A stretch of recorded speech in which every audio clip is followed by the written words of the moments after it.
Hello guys, welcome back to my new video. तो guys आज की वीडियो में हम महाशिवरात्रि स्पेशल महादेव जी की ड्राइंग करेंगे। तो सिंपली हम यहाँ पर इस ड्राइंग को ड्रॉ करने के लिए सिंपली ग्रिड मेथड का यूज करेंगे। एंड गाइस इसके साथ इस ड्राइंग को करने के लिए हम यहाँ पर सिंपली A3 साइज के 140 जीएसएम वाले कार्ट्रिज के पेपर का यूज करेंगे, जो कि गाइस मैं यहाँ पर A3 साइज के पेपर को A4 साइज में कट करके यूज करने वाला हूँ। तो गाइस पेपर पर ग्रिड लाइंस को अप्लाई करने के लिए सबसे पहले हमें पेपर के ऊपर एंड नीचे की तरफ 2 सेमी छोड़ के 20 सेमी तक मार्क करना है।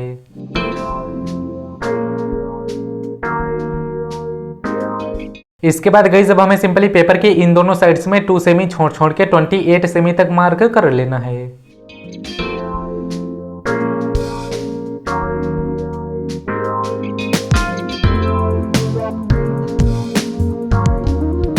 गाइस पेपर पर चारों तरफ कंप्लीट मार्क कर लेने के बाद अब हमने सिंपली जो पेपर के ऊपर एंड नीचे की तरफ 2 सेमी छोड़ के मार्क किया है, इन मार्क को मैं आपस में एक स्ट्रेट लाइंस में मैच कर रहा हूँ।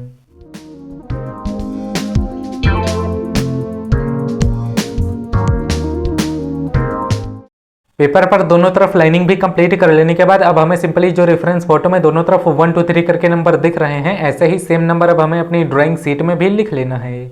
तो सिंपली गाइस हमने यहाँ पर रेफरेंस फोटो जैसे सेम ग्रिड लाइंस को अपनी ड्राइंग शीट में अप्लाई कर दिया है। इसके बाद अब मैं सिंपली यहाँ पर पेपर के ऊपर की तरफ से 5 नंबर बॉक्स और ऊपर से नीचे की तरफ से 3 नंबर बॉक्स से इस ड्राइंग को स्टार्ट कर रहा हूँ। एंड गाइस ड्राइंग स्टार्ट करने से पहले अपने रेफरेंस फोटो के ग्रिड के साइज एंड अपनी ड्राइंग शीट के ग्रिड के साइज को सेम रख लेना है। एंड बस आपको सिंपली रेफरेंस फोटो में देखना है कि कौन से बॉक्स में कौन सा पार्ट है, उसे अच्छी तरीके से ऑब्जर्व करके सिंपली आपको अपनी ड्राइंग शीट में भी ड्रॉ करते जाना है।